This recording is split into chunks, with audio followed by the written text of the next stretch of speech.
आशाताई बघेल या ज्येष्ठ कथालेखिका आहेत. त्यांची कथा आज आम्ही या व्यासपीठावर अभिवाचनासाठी निवडली. तीही परंपरेचा सत्वांश आपापल्या प्रातिभ धर्मानुसार स्वतंत्रपणे पुढे नेणाऱ्या माणसांचीच कथा आहे. मी त्या प्रयोगाशी संबंधित अशा सर्वांचं स्वागत करते. दरवर्षी 21 जुलैला या प्रकारे एका बाजूला अण्णांच्या पुस्तकांचं पुनर्मुद्रण किंवा नव्याने अण्णांच्या संहितांमधून एखादं पुस्तक सिद्ध करणं हे आम्ही सातत्याने करत आलो आहोत. पण त्याचबरोबर अण्णांच्या अध्ययन दृष्टीशी संवादी अशा एखाद्या ललित कलांच्या क्षेत्रातल्या प्रयोगाचंही आयोजन आम्ही आजवर करत आलो आहोत. आजचा प्रयोग हा त्याच दृष्टीची साक्ष देणारा आहे असं तुमच्या लक्षात येईल. मी त्या प्रयोगासाठी आलेल्या आणि त्या प्रयोगाच्यासाठी कष्ट करणाऱ्या, तो प्रयोग सिद्ध करणाऱ्या सर्वांचंही मनापासून स्वागत करते आणि थांबते.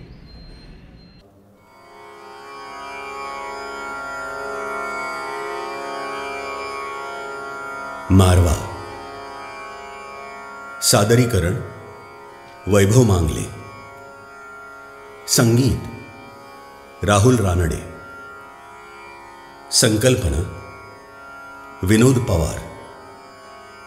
निर्मिती महेंद्र पवार. ऋणनिर्देश प्रदीप मुळे. सादर करीत आहोत आशा बगे लिखित कथाविष्कार मारवा.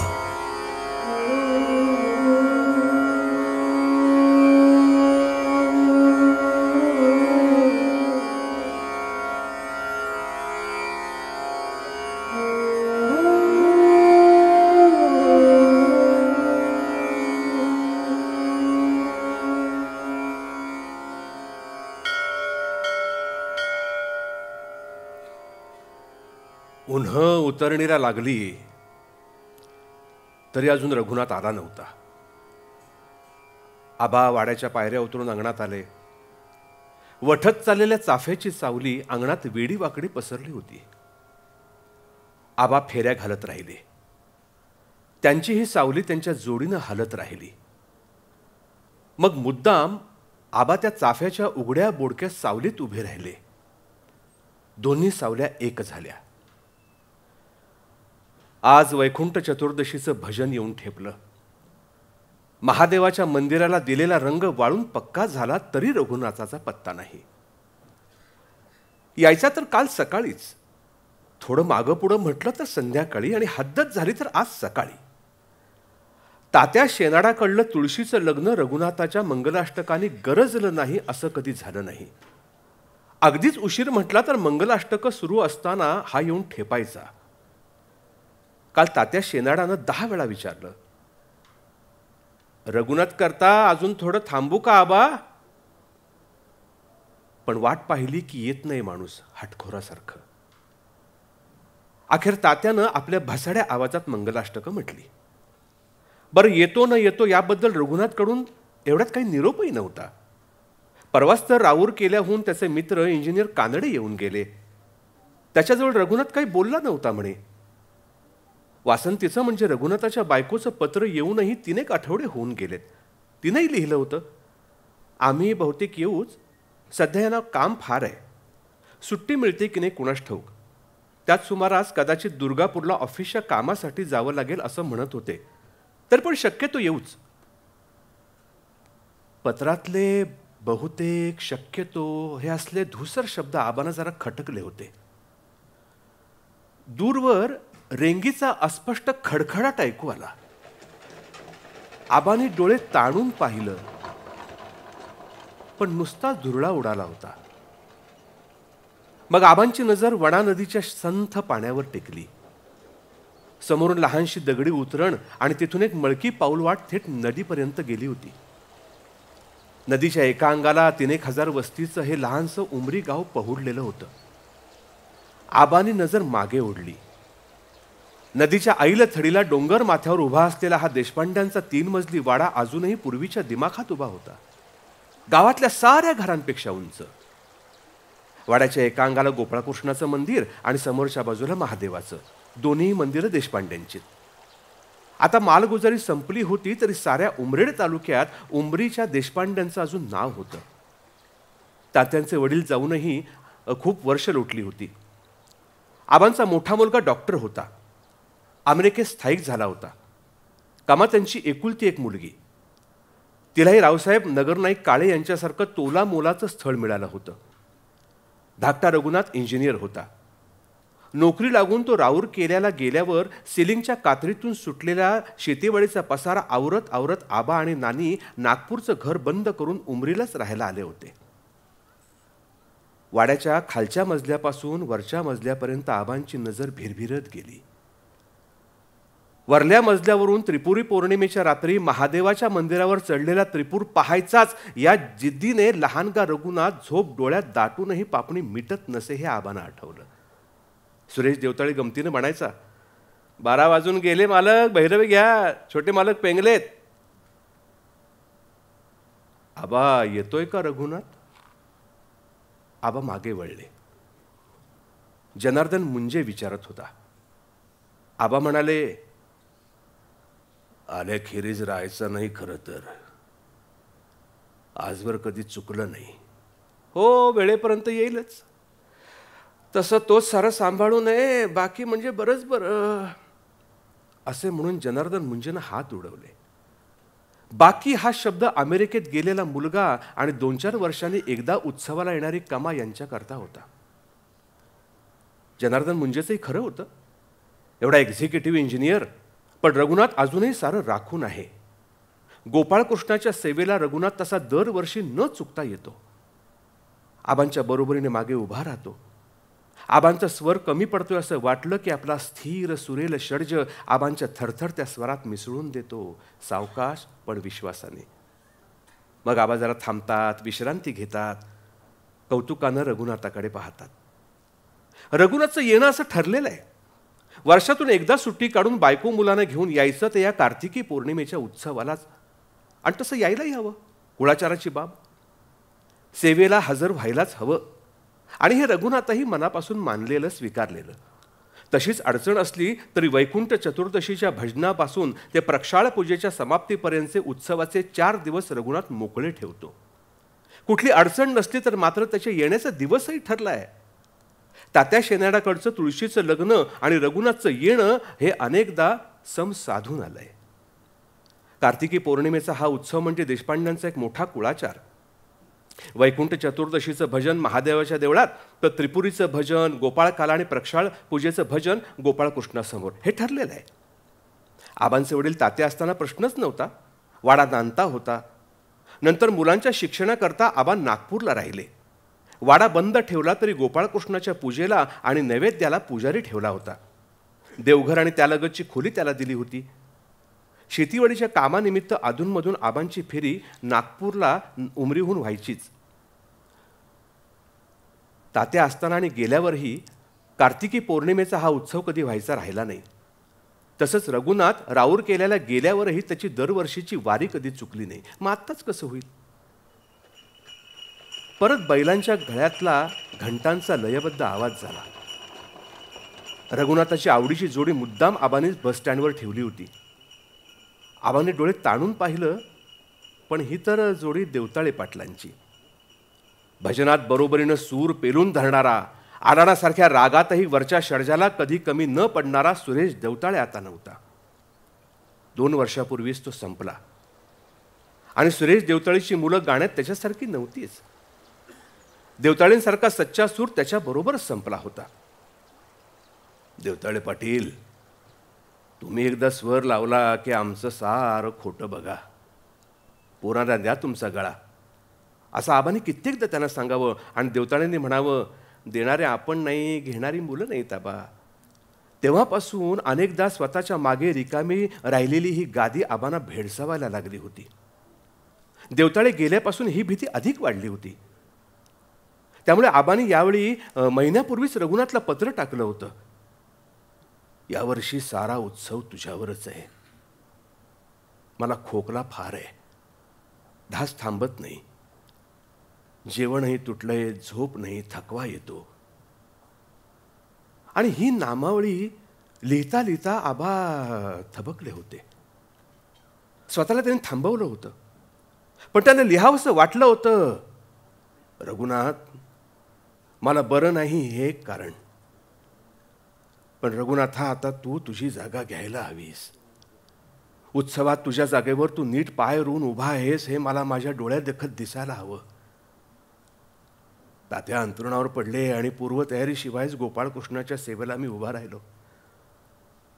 माझ्या कामगिरीबद्दल तात्याने इतरांना विचारलं, इतरांनी विश्वासही दिला. तरीही ते साशंक मनाने विचारत राहिले, हे पद घेतलं का रे आबानं?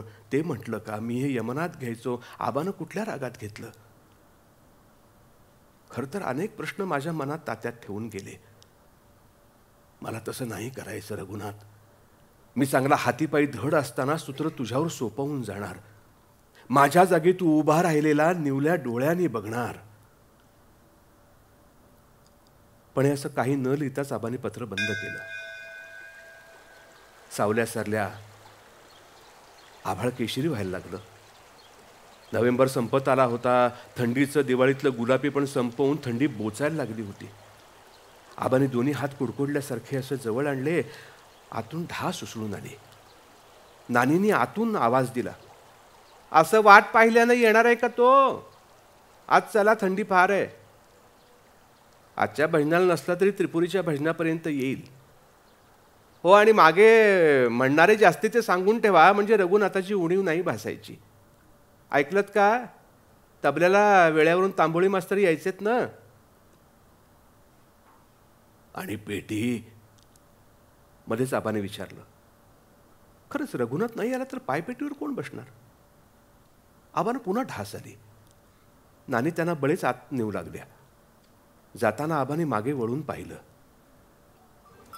हिरव्या डोंगरावर केशरी प्रकाश पडला होता.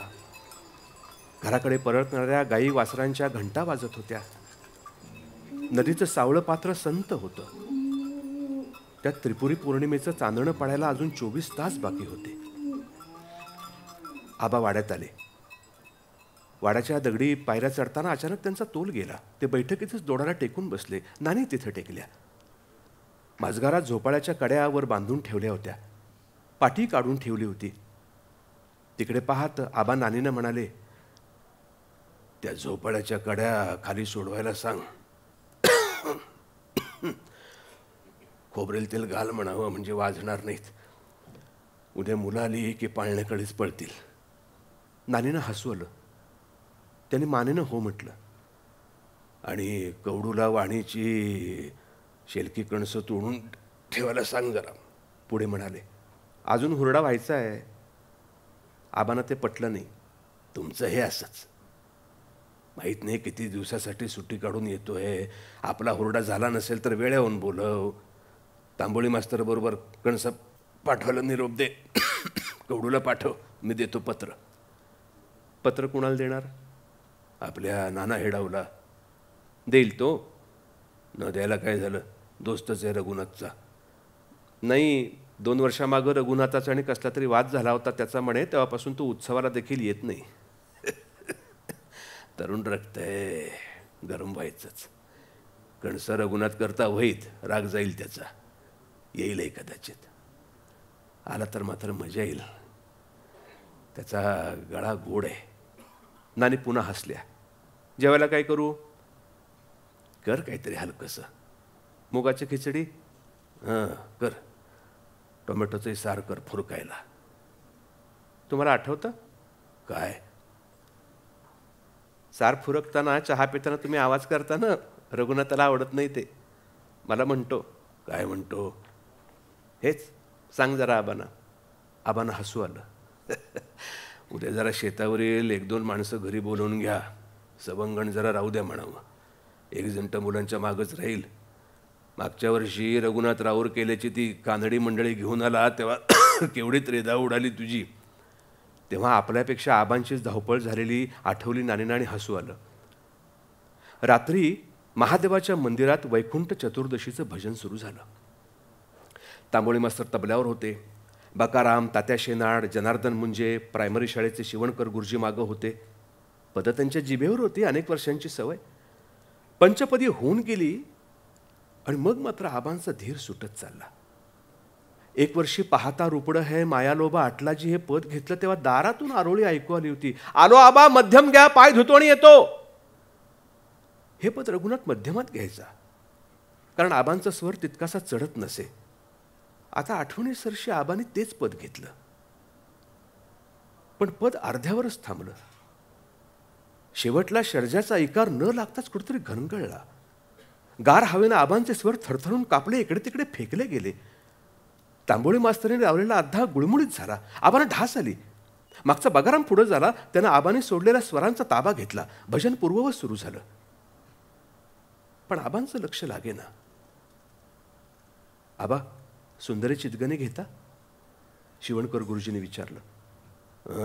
नाही, ते रघुनाथ येऊ दे, ते उद्या त्रिपुरीच्या भजनात घेऊ. सहज सांगतोय असं आबा म्हणाले खरं, पण रघुनाथ नसताना हे पद घ्यायचा त्यांचा धीरच होईना. वैकुंठ चतुर्दशीचं भजन न रक्ताच सपलं. स्वर साधे रेंगाळलेही नाहीत, तबल्यावरची थापही घुमली नाही. तांबोळी मास्तरांशी भजनानंतर आबांच्या गप्पाही झाल्या नाहीत. नाहीतर ऐकलेल्या मैफिलींचे किस्से रंगत उरलेली रात्र संपायची. कधीतरी ऐकलेले मनाच्या गाभाऱ्यात दाटून राहिलेले ते सूर गप्पांच्या ओघात उरलेल्या रात्रीवर सांडायचे.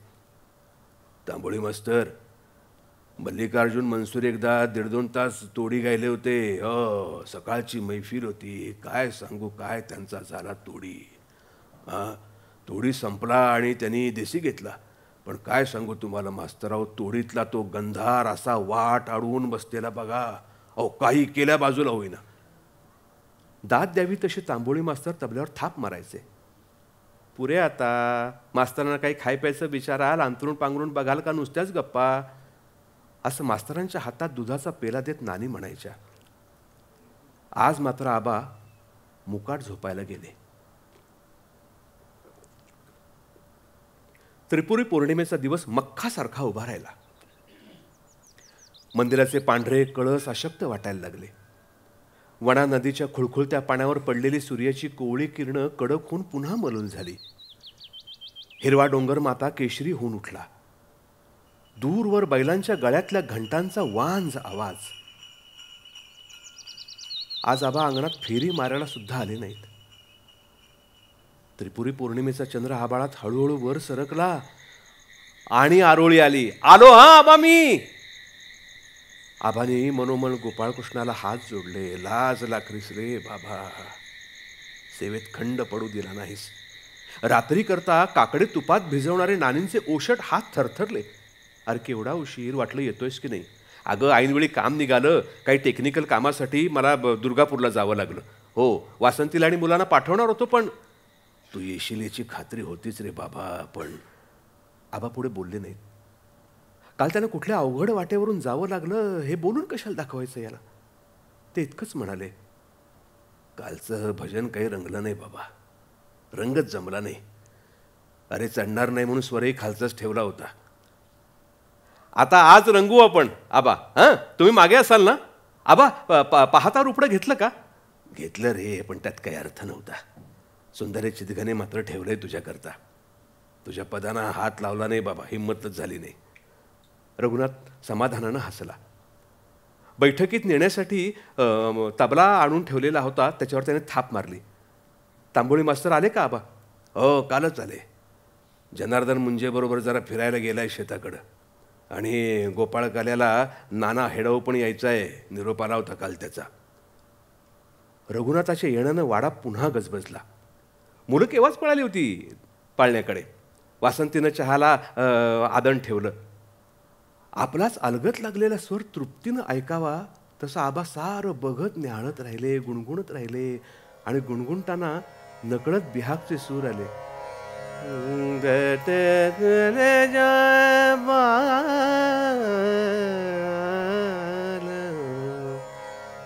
आबा बिहागनं सुरुवात करायची. आज मी काही करणार नाहीये रघुनाथ. सुरुवात तू करायची, समाप्ती तूच करायची. वासंतीनं चहा आणला. रघुनाथ आल्याचं कळलं आणि पाहता पाहता बैठक भरून गेली. तांबोळी मास्तर आले, मुंजे, तात्या शेनाड सारीच होती.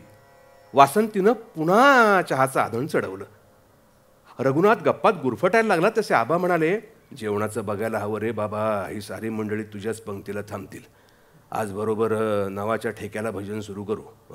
आणि ती पायपेटी बघून घे, वर्षभर बंदच असते. ती राहू दे आबा तशीच. यंदा मी नवीन आणली आहे. तुम्हाला चकित करायचं ठरवलं. अहो, मागं जाताना मांदकरांना सांगून ठेवलं होतं, काम एकदम फर्स्ट क्लास झालं पाहिजे. मेलमधनं उतरलो तो थेट तिकडेच गेलो. अहो, पाल तर खुश व्हाल, असा गोड आहे स्वर. अरे पण ही आपली पायपेटी तर पूर्वापार चालत आलेली आहे, आमच्या तात्यांच्या आधीपासून. कुठे काम देते आता ती आबा? किती वेळ सुधारली आपण. ही एकदम नवीन टॉप आहे, तुम्हाला सुद्धा स्वर लावावा असं वाटेल. रघुनाथनं पेटी बैठकीत आणली. त्याची सराईत बोटं त्या पेटीवरनं सहज अशी फिरू लागली.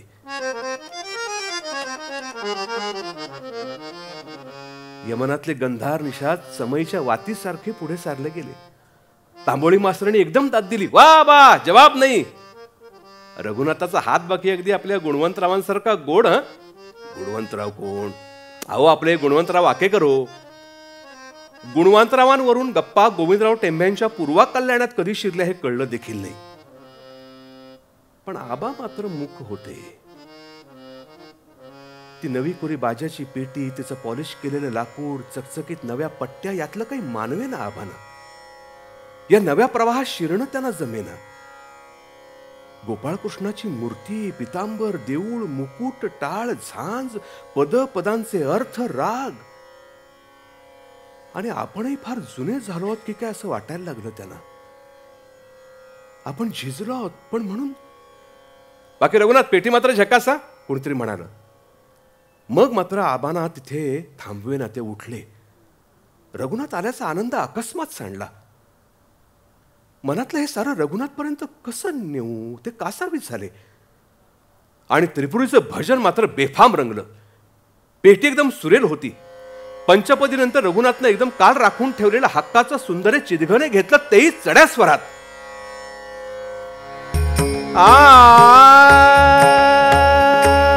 सुंदरे चिदघने माझे रंगा येई ओ माते, सुंदरे चिदघने माझे रंगा येई ओ माते.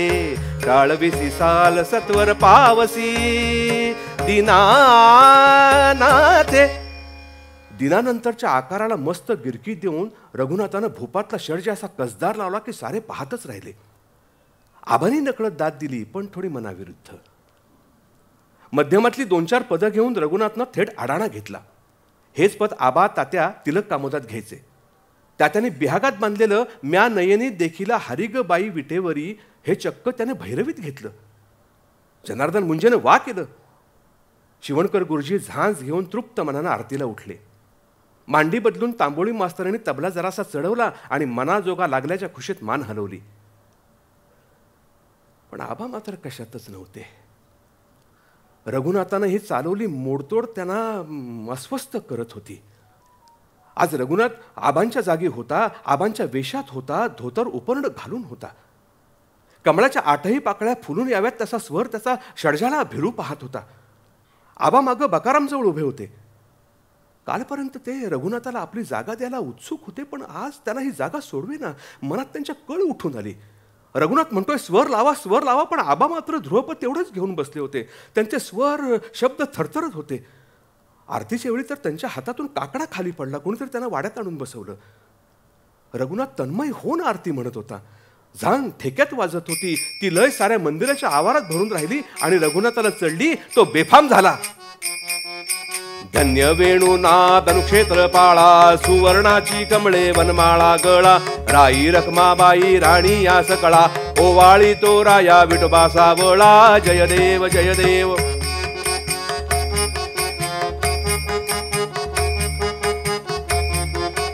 जय देव जय देव. एरवी त्या सावळ्या विठोबाला डोळ्यातच साठवत आबांची मंत्र पुष्पांजली चढायची. पण आज आबा रस निघून केलेल्या ऊसासारखे चिपाड झाले होते. आपली जागा आपल्या मुलालाच देणं इतकं कठीण जावं, तिथे इतकी मोडतोड असावी. आबांऐवजी रघुनाथ हाच फक्त फरक पडायचा होता की सारा प्रवाह रघुनाथ दुसऱ्या भूमीत नेतोय. आपलं नेमकं काय टाचतंय आपल्याला हे कळेना आबांना. छोट्या मालकाने कमाल केली हा. आबांना आता काळजी नाही, सेवा करून घेतोय गोपाळ कृष्ण, त्याला चिंता. असे मोठ्यांचे उद्गार आबांना ऐकू येत होते. देवळाच्या कळसावर त्रिपुराचा बाळ पौर्णिमेच्या आभाळाकडे झेपावत होता. त्याचा मंद उजेड नदीच्या पाण्यावर पडला होता. देवळावर त्रिपूर लावला म्हणजे आम्हाला उठवा हं आबा, असं सांगून मुलं केव्हा झोपायला गेली होती. आबा मात्र ठक्क जागे होते. दुसऱ्या दिवशी गोपाळकाला, कार्तिक मासाच्या पहाट स्नानाची गोपाळकाल्यानं सांगता व्हायची होती. गोपाळकाल्याला आबांच्या वेशात रघुनाथ तयार झाला तेव्हा कोणतरी म्हटलं, थेट आबांची प्रतिमा. पण आबांना ते पटवून घ्यायचं नव्हतं. देवळात जाण्यापूर्वी नानींना आबांना नमस्कार करण्यासाठी रघुनाथ वाकला. नानींचे डोळे भरून आले. पण आबांना तसं काही वाटेना. वाकलेला रघुनाथ परत सरळ ताट झाला. तो काहीतरी बोलणार तेवढ्यात आबा म्हणाले, गोपाळकाल्याच्या वया चाळून ठेवल्यास ना. हो आबा, पण आबा मी जरा वेगळ्या पद्धतीनं सांगणार आहे. दृढ स्पष्ट स्वरात रघुनाथ म्हणाला. म्हणजे? आबांचा शब्द उखडल्यासारखा हल्ला. तुम्ही गोपाळकाला हे सगुण भक्तीचं प्रतीक मानता ना आबा? आबा काही बोलले नाही. त्यांनी मान हलवली. पण त्यांना म्हणायचं होतं, अरे मानता म्हणजे काय? आहेच तसं गोकुळ, गोपी, अगदी यमुनेचं पाणी सुद्धा या सगुण भक्तीनं चिंब झालेलं आहे. आबा मी निर्गुण भक्तीशी सांगड जोडणार. म्हणजे तू वेगळा गोपाळकाला करणार रघुनाथ? आपला हा पूर्वापार चालत आलेला गोपाळकाला आहे. 3 पिढ्या गेल्या याच्यामध्ये. स्वतःच्या शब्दांचा काठीसारखा आधार घेत चिरक्या स्वरात आबा म्हणाले. रघुनाथ हसला. लहान मुलाच्या बोलण्यावर हसावं तसा हसला. नाही आबा, नाही नाही नाही, गोपाळकाला तोच, पण मी वेगळ्या रंगानं मांडणार एवढंच. तुमचं पत्र आल्यापासून विचार केलाय मी. म्हणजे तसा दरवर्षी करायचो, पण यावेळी त्याला निश्चित दिशा दिली आहे. जुनी पदं ती सारतेच आबा, पण कोणीतरी हाक मारल्यासारखं तटकन उठले आबा मनाशी उसासत. रघुनाथनं हे काय मांडलंय? यासाठी का मी त्याची डोळ्यात प्राण आणून वाट पाहिली. खोलवर मुळं गेलेलं झाड मुळापासून उखडून दुसरीकडे लावल्यावर कधी फुललंय का, फळलंय का? ते काहीच बोलले नाहीत. शेवट न दिसणारे लांबच लांब वाटेकडे निर्विकार बघत राहिले.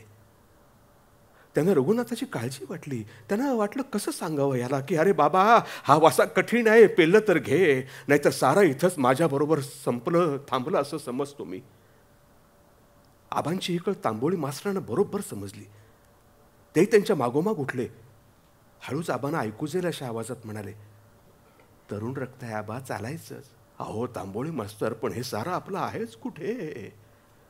आपण फक्त सांभाळणारे, हे सारे बदलणारे आपण कोण? जुन्या पायपेटीवरनं आपली थरथरती बोटं फिरवत आबा म्हणाले, पण आबा काल रघुनाथनं घेतलेले राग जास्त गोड वाटले हे तर खरं ना? आबा काही बोलले नाहीत. दुपारचे 4 वाजले. गोपाळकृष्णाच्या मंदिराचं आवार माणसाने फुलून गेलं होतं. भिवापूर, वेळा, सोनेगावहून माणसं आली होती. बाहेर संत्रांची अंथरूण बसली होती. आबा देशपांड्यांचा सुरेल गळ्याचा इंजिनियर मुलगा आज गोपाळकाला करणार एवढंच नव्हे तर तात्या आबा कधी गेले नाहीत अशा वेगळ्या वाटेनं तो साऱ्यांना नेणार ही बातमी सगळीकडे पसरली होती. काही प्रसादाच्या आशेनं आले होते, तर काही रघुनाथाला ऐकण्यासाठी. गोपाळकृष्णाच्या माथ्यावरलं विजेचं झुंबर पेटवलं गेलं. नानींनी दोन्ही समया उजळवल्या. खांबाला टेकून बसलेली म्हातारी माणसं ताठ बसली. गोपाळकृष्णाच्या मूर्तीला पितांबर नेसावणाऱ्या, चांदीचा मुकुट डोक्यावर ठेवणाऱ्या रघुनाथाला आबा पाहत राहिले. स्वतःच्या सुरकुतल्या हातांऐवजी रघुनाथाचे बळकट समर्थ विश्वास देणारे हात त्यांनी पाहिले. अहो त्याला सांगा पुढं बाजारा, यावर्षी नवीन येतो. मूर्तीच्या मागल्या पोकळीतून भरजरी पितांबराचं टोक गुंडाळून नेताना रघुनाथ जरा थांबलेला पाहून नानी आबांना म्हणाल्या. पण आबा जागचे हल्ले नाहीत. नाना हेडावच पुढे झाला. स्वतःच्या आडमोठ्या मनाचा आबांना खरं तर राग आला, पण इलाज नव्हता. सुरुवात करताना आबांना नमस्कार करायला उंच पुरा रघुनाथ खाली वाकला तेव्हा आबांना मात्र गलबलून आलं. जरासं मनाविरुद्ध ताट राहणं जमलं नाही त्यांना. अरे बाबा, पहिला गोपाळकृष्णाला ते पुटपुटले. आपण प्रथम उभे राहिलो तेव्हा नमस्काराला तात्या नव्हते आपल्यासमोर. ते नागपूरला अंतरुणावर होते, हे आठवलं आबांना. पंचपदी झाली, रंगली. नाना हेडाव मागे होते. हेडाऊंचाही स्वर अगदी रघुनाथासारखा गोड होता. रघुनाथानं पूर्वरंग सुरू करण्याआधी आबा फार विलक्षण अस्वस्थ झाले. खरं तर रघुनाथबद्दल काल ही भावना नव्हती. कालचा अकारण गुस्साही आता नव्हता. वाटलं हा काय सांगेल, नीट बोलेल की अडखळेल, सारा आठवेल ना याला, प्रसंगाचा क्रम तर चुकणार नाही, सारं पद घेईल ना हा, नेमकं हवसलेलं विसरणार तर नाही, नवीन काय सांगायचं डोक्यात घेतलं यानं. गोपाळकृष्णा तूच सावरून घे रे बाबा. रघुनाथानं आबा, नानी, नाना हेडाऊ, वासंती, तांबोळी मास्तर यांच्याकडे पाहिलं आणि पूर्वरंगाला हात घातला. आबांना बसल्या जागी घाम फुटला. स्वतः उभा असतानाही ते कधी अस्वस्थ झाले नव्हते. पण रघुनाथनं हळूहळू साऱ्याचा ताबा घेतला. गोपाळकृष्णाचं ते मंदिर अगदी स्तब्ध होऊन गेलं. थंड पाण्यात शिरताना प्रथम जीव घाबरावा, पण एकदा पाण्यात शिरताच पाणी कसं असं कोमटसर होऊन अंगाला बिलगावं तसं आबांना झालं. मगापासून भांबावून किनाऱ्यावर उभे असलेले आबा आता प्रवाहात उतरले. रघुनाथ दूर पोचला होता, आबांनाही तिथवर पोचायची घाई झाली. रघुनाथ अगदी प्रवाहात होता, चिंब झाला होता, इतरांनाही चिंब करत होता. राधाकृष्णाचा शृंगार हा शृंगार नाही, ती एक महारास.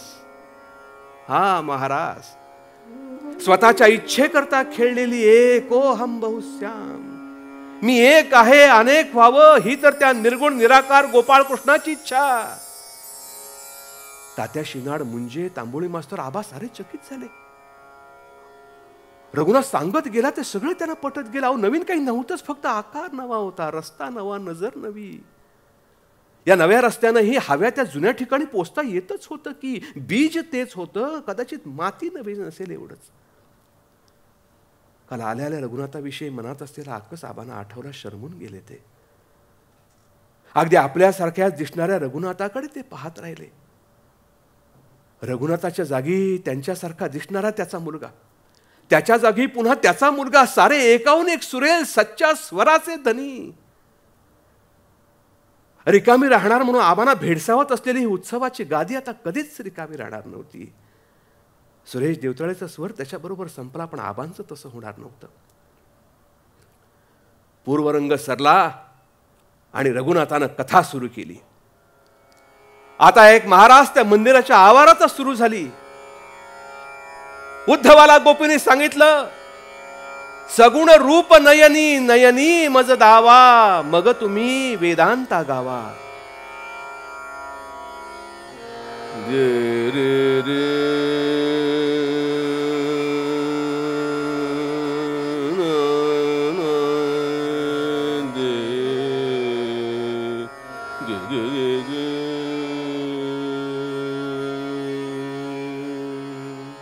आपल्या वडिलांचं हे पद रघुनाथ गाळतो की काय असं आबांना वाटलं. कारण आबा तात्या हे मुलतानीत घ्यायचे, तर रघुनाथनं हे चक्क मारव्यात घेतलं.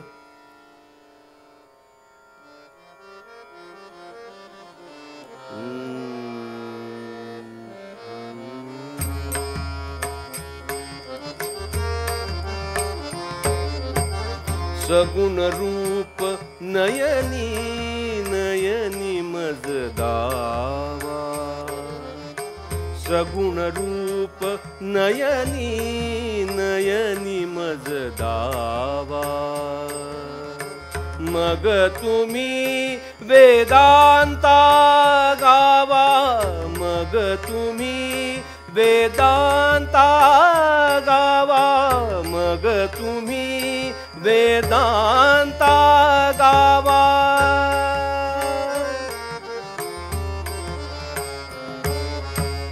दामोदर तो तर दावावा, दामोदर तो तर दावावा, मग तुम्ही वेदांता गावा, मग तुम्ही वेदांता गावा.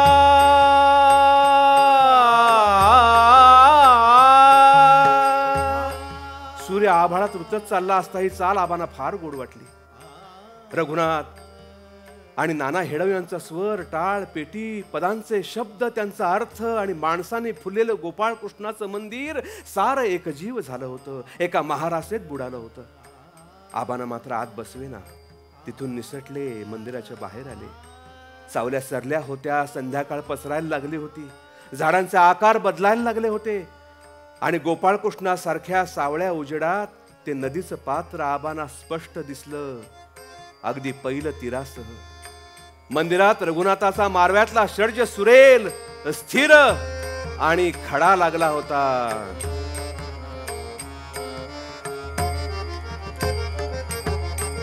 भक्ती विण ज्ञान निष्फळ मानावा, भक्ती विण ज्ञान निष्फळ मानावा, मग तुम्ही वेदांता गावा, मग तुम्ही वेदांता गावा.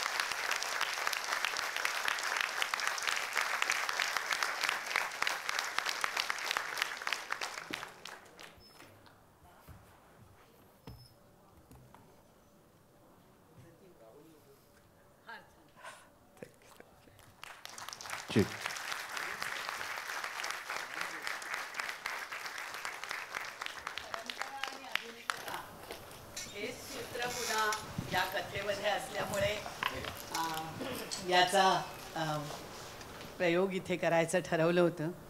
आधीच्या ताराबाईंनी सांगितलेल्या त्यांच्या सगळ्या पुस्तकांच्या मधूनच हे सूत्र, जे अण्णांच्याही पुस्तकांमधून सतत येत राहिलं. नव्या जुन्याचा हा जो एक स्वतःच्या स्वतंत्र पद्धतीने, विचारांनी, विवेकाने आणि परिस्थितीशी जुळवून घेत जे माणसं परंपरेमध्ये बदल करतात आणि तरी देखील जो शाश्वत असा धागा आहे तो खंडित होत नाही, हेच पुन्हा सांगणारी ही कथा होती.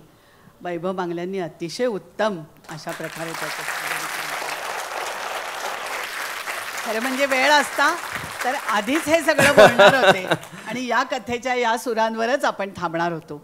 पण आधी ती कथा ऐकावी म्हणून त्यांना लवकर जायचं आहे आज.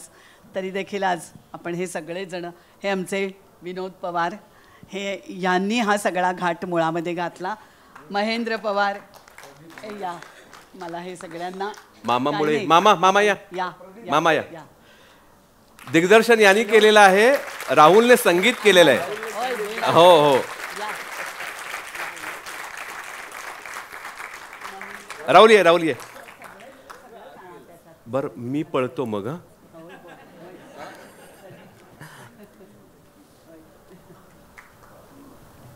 लाईट इफेक्ट्सनी आणि सृजन संस्कार आणि दिग्दर्शन प्रदीप मुळे. तर त्या उजेडाची किमया प्रदीप मुळे आणि संगीत हे वैभव बरोबरच राहुल रानडे. आणि आपल्याला तो सगळा अभिवाचनाचा प्रयोग शब्दांबरोबर कसा उठला या सगळ्याचा अनुभव तुम्ही घेतलाय. मी काही बोलत नाही. या सगळ्या टीमचे मनापासून आभार मानतो. महेंद्र, आमचा महेंद्र मी पळतो. आणि त्यांना स्टेजवर यायचं नव्हतं, मी यायला लावलं. पुढच्या वर्षी परत भेटूया. पहिल्या प्रकाशन समारंभाला थोडं आटोपतं घ्यावं लागलं, पण असं लक्षात आलं की 2 चांगले कार्यक्रम एकत्र नाही करायचे. त्यामुळे पुढच्या वर्षी खूप सुधारू. आपण 2 वेळेला भेटू.